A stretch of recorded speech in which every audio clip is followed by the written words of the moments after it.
So hello friend, आज के फिर से स्वागत है एक हमारी और नई ब्लॉग वीडियो में। जो कि देख सकते हैं अब भी हम आए हुए हैं माही डिजिटल रिकॉर्डिंग स्टूडियो में और पूजा पांडे यहीं पे आई हुई है जो कि सॉन्ग गाने के लिए। चलिए अभी स्टूडियो के अंदर चलते हैं तो दिखाते हैं।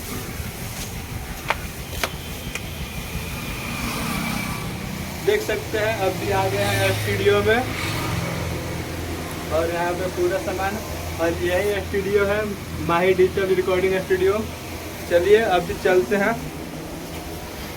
तब तक के बने रहिए हमारे ब्लॉग वीडियो में। पूजा पांडे आती है तो उनको भी इस वीडियो में दिखाते हैं। तो गाइस देख सकते हैं अब भी स्टूडियो में यहाँ पे रिपू भैया बैठे हुए हैं और रोशन वहाँ पे एथी बजा रहा है पियानो। और देख सकते हैं यहाँ पे पूजा पांडे जो कि जा रही है अब भी गाना रिकॉर्डिंग करने। चलिए गाना रिकॉर्डिंग होता है तो दिखाते हैं। और गाना रिकॉर्डिंग रिपू भैया कर रहे हैं। तो बाय दोस्तों, अब मिलते हैं जस्ट अगले वीडियो में।